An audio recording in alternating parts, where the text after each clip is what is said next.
Interaction chaque semaine, le point sur notre portefeuille interactif. Je vous invite à poser toutes vos questions à notre analyste Hubert Tassin, à notre gérant Thomas Louis. On a vu que cette semaine, on pouvait être fier de cette performance, hein, presque 1% de gain là où le CAC 40 est flat et stable. On va revoir ce portefeuille, les performances de ce portefeuille s'afficher. On a commenté le possible rapprochement de Deleuze et d'Ahold, le néerlandais. Peut-être qu'on va refaire un point là-dessus. Qu'est-ce qu'on fait alors quand on a dans le portefeuille une valeur qui qui est potentiellement rachetée? Est-ce qu'on la garde ou est-ce qu'on la remet sur le marché? D'abord, on regarde les objectifs de cet ensemble, hein, parce qu'on parle d'un ensemble, d'un rapprochement de Deleuze et Ahold. Est-ce que ça apporte un plus ou un moins par rapport à ce qu'on souhaite? Alors, ça apporte, de notre point de vue, un plus, puisque ce qui joue beaucoup dans ce pari-là, c'est les États-Unis, hein. Clairement, le rapprochement entre les deux entités est relutif, entre guillemets, de ce point de vue, puisque... Relutif, il faut s'arrêter sur ce terme. Ça veut dire que les actionnaires, finalement, en tireront davantage profit. C'est l'inverse de la dilution. Ouais. C'est un mot américain. Un une relution. 1 plus 1 est Voilà. supérieur à 2, alors que on quand va on créer on va créer, on l'espère en tous les cas, plus de valeur pour chaque plus actionnaire. de valeur pour le groupe qui serait constitué à 67% à peu près d'Ahold et pour le sol de Deleuze. Et surtout, régionalement, on a une belle implantation. Il faut se souvenir qu'aux États-Unis, on a un grand mouvement de concentration en ce moment dans le secteur qui n'y échappe pas, ce qui est assez intéressant. Pour ce qui est des gains opérationnels qu'on a dans ce genre d'opération, ils sont évalués de façon un petit peu agressive de mon point de vue à 500 millions d'euros par les économistes. Avant qu'on les ait tout de suite, je ne suis pas sûr qu'il faille tout jouer là-dessus, mais en tous les cas, ça nous plaît bien. On va quand même vendre un peu de Deleuze pour prendre des bénéfices. Mais on avait une ligne de combien? Alors, on avait 2% de Deleuze, on était monté un petit peu plus loin, on avait déjà pris quelques bénéfices. Donc on va probablement en vendre 0,50. Une belle histoire. Et l'histoire peut effectivement... Alors, ce n'est pas la seule valeur qui est dans ce schéma-là, même si Alcatel-Lucent, qui est l'autre valeur du portefeuille qui est dans ce schéma-là, a commencé par être sanctionné, mais on le voit cette semaine, une très belle publication et en réalité une très bonne performance, encore une fois, dans une semaine qui n'est pas archi brillante en moyenne. Absolument. Donc Alcatel, en plus, ça commence à être un thème entre les analystes, entre les grands cabinets d'analyse, et donc il fusionnera certainement avec Nokia, mais c'est de toute façon une bonne nouvelle, même si on ne change pas les parités de fusion. Quand vous regardez notre portefeuille, Hubert, est-ce qu'il y a des valeurs qui vous semblent moins appétissantes au jour d'aujourd'hui, ou des valeurs que vous aimeriez au contraire renforcer? Ce qu'on a dit depuis plusieurs semaines, c'est que ce n'est pas dans les chocs qu'il faut forcer ni les arbitrages, ni forcer à investir. On reste prudent parce que le marché, encore une fois, après cette hausse indicielle, doit savoir sur quel pied danser. On a beaucoup, même si on a rendu le tiers de la hausse, ça reste très important depuis le début de l'année, donc on a beaucoup anticipé. Donc on dit qu'aux alentours de 5000 points, c'est là où on est. Le CAC surestime un peu les bénéfices qui sont attendus à 11-12% par les analystes. Moi, je pense qu'ils seront supérieurs, en tout cas ceux des valeurs qu'on a sélectionnées, parce que publication après publication, on va réviser. Donc il faut voir sur quoi il y a trop d'anticipation, pas assez d'anticipation, notamment la correction dollar-pétrole-taux, puisque ça a été très anticipé. L'exemple de cette semaine, c'est Eurotunnel. Moi, je reste confiant sur Eurotunnel, mais Eurotunnel, c'est la remontée des taux qui pénalise. C'est la remontée des taux, hein, donc c'est une valeur de concession. C'est peut-être la plus endettée de toutes les valeurs de concession presque du monde. La seule qui continue de nous poser un problème aujourd'hui et qu'on n'a pas tranché, c'est Neopost. Hein. On est sur un sujet...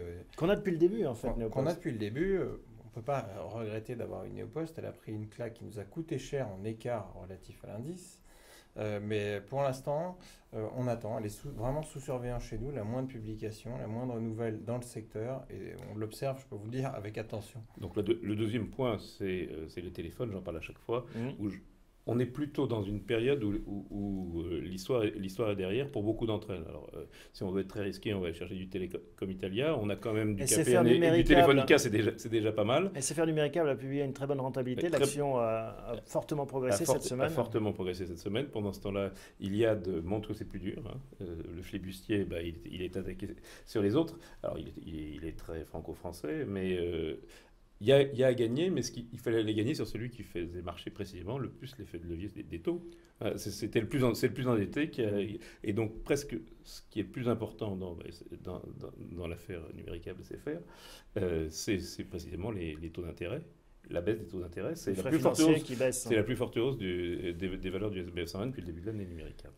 Absolument. Donc, qu'est-ce que ça vous suscite comme idée, en fait, d'échanger ce qu'on a encore en télécom classique, en KPN ou en Orange, on n'en a plus? Si Orange en a encore, vers du SFR Numéricable, c'est ça l'idée derrière? Non, je pense pas. Non. Non, c'est on va pas jusque-là. Non, pour l'instant, on continue sur KPN. On verra qu'on a probablement raison qu'il va se passer sur KPN, ce qui s'est passé sur Orange. KPN et Telefonica sont des histoires, et pas seulement de... Voilà.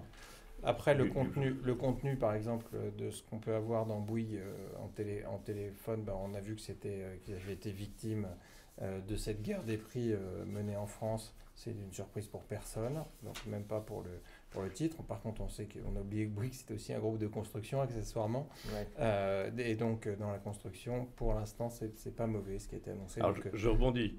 FH a donc publié cette semaine ses trimestriels. On est intéressé à FH via Bouygues pour le BTP et via Vinci pour dans le même profil. Vous avez regardé ça, je crois? Oui, on a regardé. Alors, nous, on trouve que l'activité de travaux était un petit peu supérieure aux attentes, ce qui est une assez bonne nouvelle. Et surtout, les objectifs 2015 sont confirmés. Donc, ce qui nous rassure quant au choix qu'on a et sur Bouygues et sur Vinci, dont vous parliez à l'instant. Absolument. Donc, parce qu'on est quand même assez orienté, et c'est à la fois du cycle, la concession, c'est deux choses. Puis l'épisode des autoroutes est derrière nous pour Vinci comme pour FH. Alors cette semaine, dans l'actualité de la semaine, il y a Airbus, le crash de la 400M. La bourse réagit, c'est normal. C'est assez compliqué d'y voir clair, mais on est quand même dans une ambiance où tout ce secteur est dopé. Il est dopé par des ventes d'avions. Nous avons Thales. Thales bénéficie directement du Rafale et va bénéficier directement des commandes de l'armée de l'air. Ou des armées d'ailleurs même en général, qui vont être revues à la hausse. C'est une des orientations annoncées par le Premier ministre et le Président de la République. Donc Thales, c'est un bon exemple de valeur qu'on a, et on est presque en retard sur la valorisation de mon point de vue, parce que toutes ces nouvelles sont arrivées, d'abord c'est très compliqué, les contrats de Rafale, etc., sont arrivés à un moment où la bourse secouait. Et puis sur Thales, en ce moment, il y a une actualité quant à la direction de cet ensemble, où c'est une fois de plus n'importe quoi, la communication... Oui, Henri Proglio qui renonce à la présidence, notamment.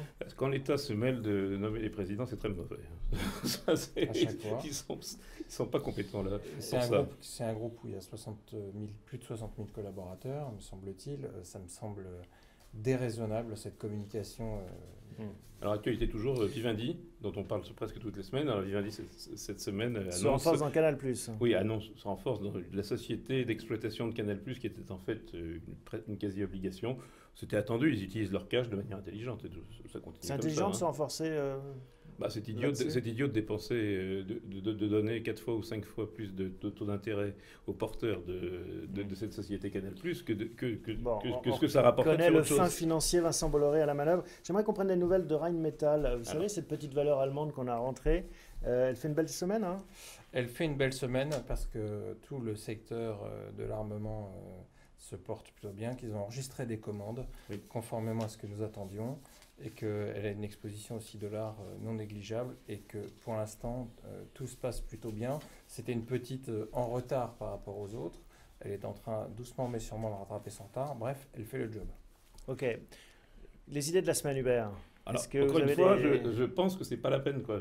On le dit déjà depuis 15 jours, c'est pas la peine de se précipiter. On fait des liquidités, on peut... Oui, mais ça n'empêche pas de regarder des dossiers. On peut mettre des chips, etc. Mais c'est pas le moment d'y aller fort. Alors, la tendance souvent, quand on ne sait pas trop quoi faire, c'est d'aller vers les holdings et vers les banques. Donc c'est peut-être pas la peine de le faire. Pourquoi c'est la tendance? Parce que quand j'ai pas d'idée, quand j'y vois pas clair, je me dis tiens, monsieur Bolloré, il aura des idées pour moi. Monsieur Sayer chez Euraseo, il aura des idées pour moi, il va bien gérer mon affaire.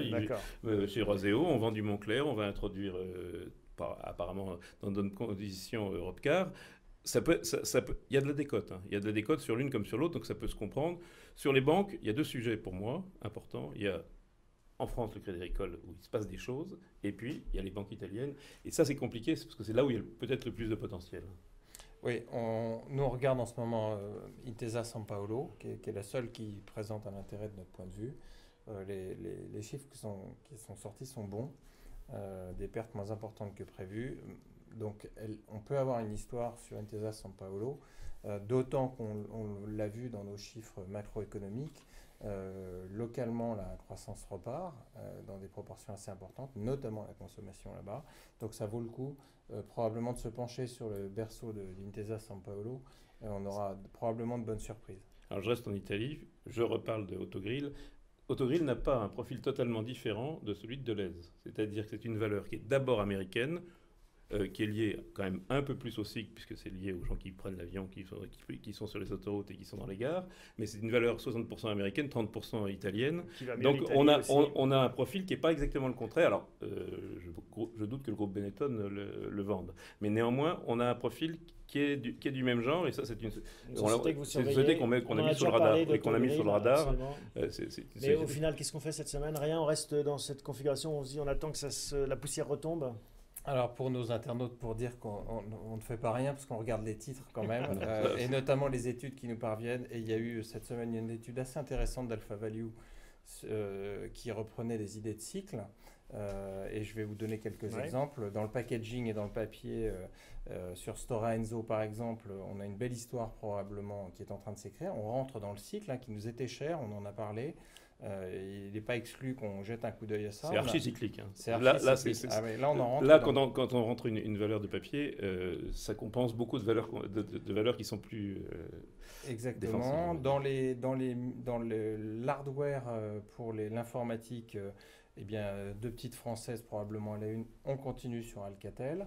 Et Gemalto, d'après nos amis d'Alpha Value, ce qui ne me semble pas idiot non plus, notamment parce qu'on pensait que Gemalto allait être pénalisé par le paiement par Apple. Il semble que ça devienne un allié probable dans ce secteur. On a une sous-performance d'une ancienne vedette, donc il y a un moment il faut la reprendre. Alors, exactement, alors il faut jamais rattraper un couteau qui tombe, mais celui-là il gagne de l'argent. Il est tombé le couteau, c'est ça, voilà. On a l'impression qu'il est tombé. Voilà, et en matière d'assurance, on va regarder peut-être la CNP, peut-être la Score, dont les chiffres sont bons aussi. Donc ça c'est les valeurs qu'on a sur le radar, en plus d'Autogrill, mais on ne touche à rien à l'heure d'aujourd'hui. Alors, nous parlons, non, on touche à rien. On regarde. Non, il y a ce secteur du pétrole sur lequel on a trempé le bout d'un petit doigt. C'est un secteur intéressant. Il y a l'automobile, une fois que ce sera stabilisé, mais qui aujourd'hui nous donne pas de performance. Valeo, c'est magnifique. Renault, c'est magnifique. Et puis, alors, cette semaine, il s'est passé un truc extraordinaire. C'est cette spéculation sur Arcelor liée, alors c'est de la politique, donc c'est absolument impossible à jouer, liée à une enquête de la Commission européenne qui ferait payer aux Russes et aux Chinois ce qu'ils produisent finalement avec une aide. De toute façon, à partir du moment où en Russie, vous produisez de l'acier et que vous ne payez pas votre gaz, évidemment, vous le produisez moins cher que les copains. Ça, c'est... Bon, voilà ce qu'on pouvait dire cette semaine dans Interaction. Merci messieurs pour ces explications. Merci à vous de votre fidélité. On se retrouve la semaine prochaine, même endroit, même heure. Un endroit magnifique.